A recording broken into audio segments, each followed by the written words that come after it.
श्री स्वामी समर्थ. नमस्कार मंडळी. बघा, महिन्यातून 2 एकादशी येत असते. एकादशीला असं विशेष महत्त्व असतं.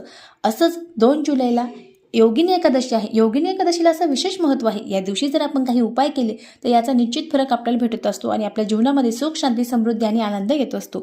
असंच आपल्याला व्यापारात, व्यवसायात प्रगती मिळवायची असेल किंवा नोकरीत प्रमोशन हवं असेल तर हा उपाय तुम्ही निश्चित करावा.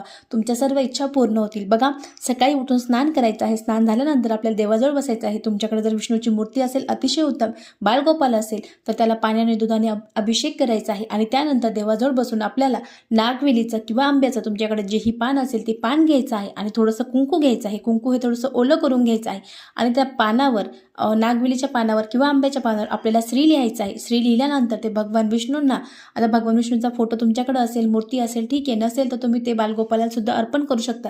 याने सुद्धा तुमच्या प्रगतीत, व्यवसायामध्ये प्रगती होईल आणि प्रमोशन